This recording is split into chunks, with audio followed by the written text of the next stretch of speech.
Welcome back. It's the Good Morning Gambia program on GRTS Radio.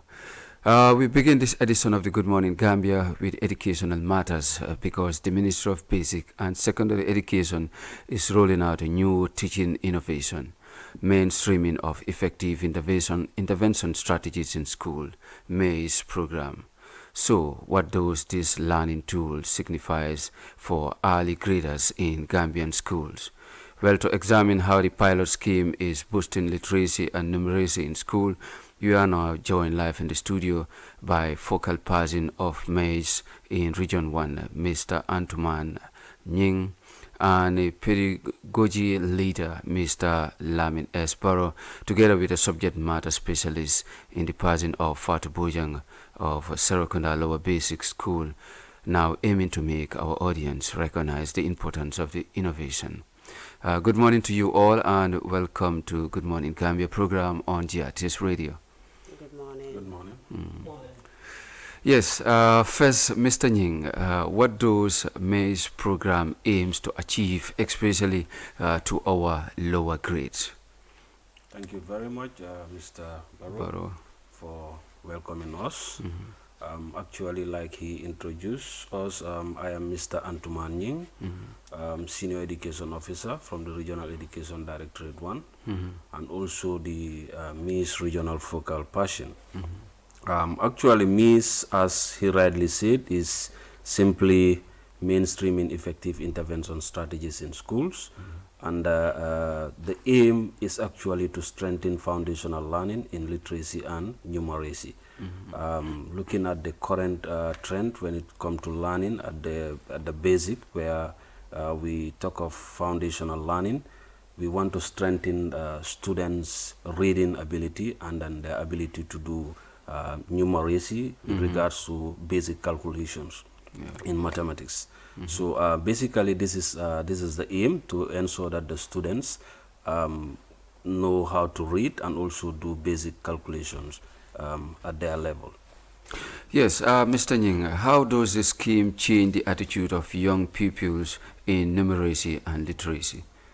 Yeah, thank you very much for that question. Actually, it is a pilot. We just started it last year with grade 1 students, and for Region 1, we have only 3 schools. That is Serakunda LBS, New Joswang, and the Old Joswang LBS. But if you look at the attitude of those grade 1 students towards learning, it has definitely changed. Compared to the previous grade 1s that we used to have. Actually, the strategies that they are exposed to have greatly impact on their attitude towards learning, especially when it comes to attendance, when it comes to their participation, when it comes to classroom activities, and then their attitude back home in trying to work on their homeworks and then come back early to school and then do some form of revision before the start of the lessons. So this is really doing well. You will find out that most of those students now can simply write their names and their surnames and can easily identify words. They can sound words and letters, and also will be able to do basic calculations. Thank you very much, Mr. Nying. I believe we have one Jaranka, one Nyominka, and one Badibunka in the studio. So for now, I will shift my attention to Mr. Barrow. Mr. Barrow, what are the methods that have incorporated to rolling out this scheme? Thank you so much, my brother, Mr. Barrow. Thank you, my colleagues, for coming on time. Okay. And then do this very important presentation here at the GRTS.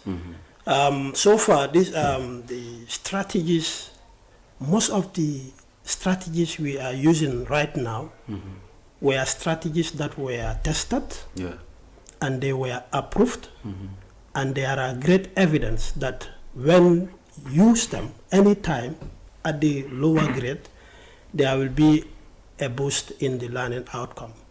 So therefore, the effective intervention, which is an NGO that came in the Gambia here in 2014, started operations in the rural Gambia, because these are the people we believe they are vulnerable when it comes to learning in naturally.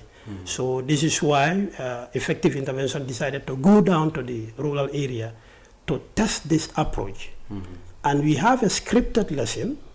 That is, we already planned a lesson for the teachers. We don't use qualified teachers during the intervention because we have taken 2 phases. First phases we went for 3 years and it was tested, and then the learning outcome was amazing. So the second phase also the same thing. There we expand to region 5 north and south. Before it was in region 3 and region 4. So now, when it comes to Mbsse, the whole idea of Mbsse came about when effective intervention used these strategies. And Mbsse, as a collaborating partner, sees that these methods are very effective. So therefore, let us collaborate with effective intervention and then introduce model schools in our public schools so that we use these strategies there. And eventually that gave birth to the Mbsse, that is mainstreaming effective intervention strategies in schools.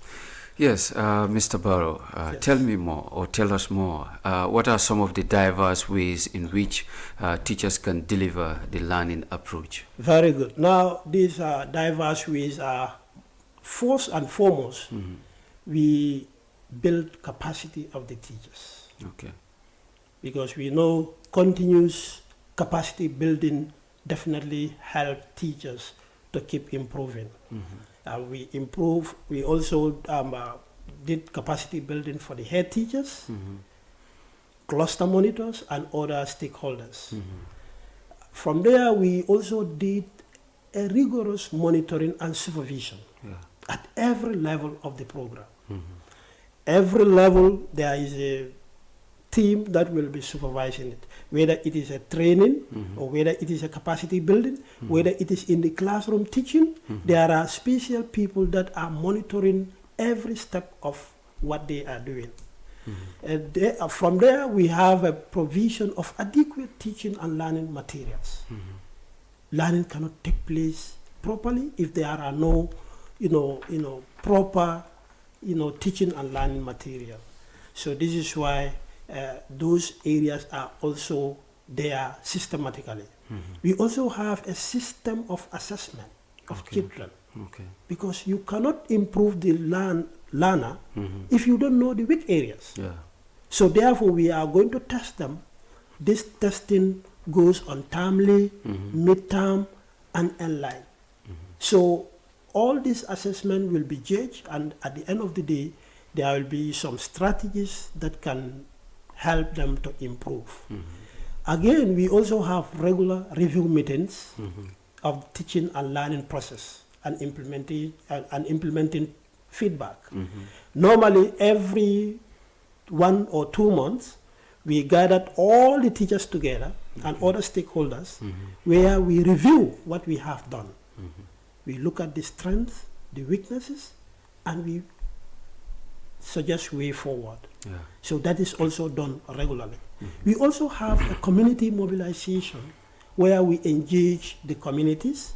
Like, there are sometimes you will have some problems at the school level, absenteeism, lateness. So we engage the community, continuously to know that, this project is here to stay. We also have a very good teachers that we train and they deliver lessons every day. There is a special program whereby they will follow, and they are going to follow that pattern to make sure that lessons are covered. We have in-cluster trainings that is within Serekunda and New Joshua will join, Old Joshua will join together. All their teachers, their head teachers and their senior teachers will come together in one venue where they will be trained on how to deliver the scripted lesson plans and how to prepare their lesson properly, what are some of the challenges they are facing, and then, we will address them through this in-cluster training. We also have what we call input session. Wow. These input sessions are normally conducted daily. So we'll, do it, bi-weekly. Okay. Because input session is an activity where before you go to the class and teach a particular lesson, the FO, which is the field officer, will sit with group of teachers that he or she is monitoring, and then will look at the lesson that need to be delivered. Okay. They will look at how do you present these lessons to the children, and eventually, teachers will ask questions, and then their doubts will be cleared. So far, so good. These are some of the things that that we are using right now to help our Gambian children to improve in our school system. Yes,